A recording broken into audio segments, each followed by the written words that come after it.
পুরো ভিডিওটি 1 সেকেন্ডের জন্যও না টেনে একদম শেষ পর্যন্ত দেখুন, কারণ আজ যমুনা নিউজ বিডি ঢালিউড পাড়ার এমন এক গোপন ও চাঞ্চল্যকর খবর নিয়ে হাজির হয়েছে, যা শোনার পর পুরো নেট দুনিয়ায় রীতিমতো তোলপাড় শুরু হয়ে গেছে।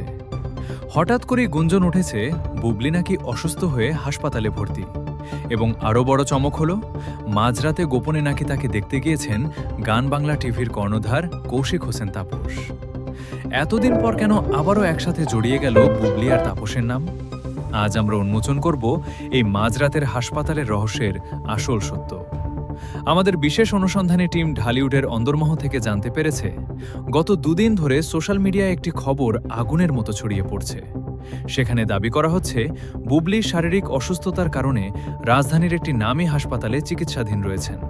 আর সেই খবর পাওয়া মাত্রই নাকি সব বিতর্ককে বুড়ো আঙুল দেখিয়ে মাঝরাতে ছদ্মবেশে হাসপাতালে হাজির হন তাপস। এই খবরটি জানাজানি হওয়া মাত্রই নেটিজেনদের মাঝে চরম উত্তেজনা তৈরি হয়েছে, এবং পুরনো সেই বুবলি তাপস বিতর্ক নতুন করে মাথাচাড়া দিয়ে উঠেছে। সবচেয়ে বড় চমক হলো এই তীব্র গুঞ্জনের পর বুবলি এবং তাপসের ঘনিষ্ঠ বন্ধুদের পক্ষ থেকে আসা ভিন্ন এক দাবি। তাদের মতে হাসপাতালে যাওয়া বা অসুস্থতার এই পুরো খবরটি সম্পূর্ণ ভিত্তিহীন এবং উদ্দেশ্যপ্রণোদিতভাবে ছড়ানো একটি গুজব। বুবলি সম্পূর্ণ সুস্থ আছেন এবং নিজের বাসাতেই সন্তানদের নিয়ে সময় কাটাচ্ছেন।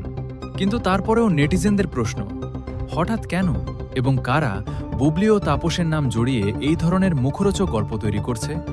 এর পেছনে কি বুবলির ক্যারিয়ারের ক্ষতি করার কোনো নতুন ষড়যন্ত্র চলছে, নাকি সত্যি সত্যি পর্দার আড়ালে নতুন কোনো সমীকরণ তৈরি হচ্ছে? তা জানতে আমাদের ভিডিওর স্ক্রিনে চোখ রাখুন। বিনোদনের পর্দার আড়ালের সত্য এবং পরবর্তী সব ভাইরালের আপডেট পেতে আমাদের যমুনা নিউজ বিডি চ্যানেলটি সাবস্ক্রাইব করে বেল আইকনে ক্লিক করে রাখুন। আপনার মূল্যবান মতামত কমেন্টে জানাতে ভুলবেন না। ধন্যবাদ।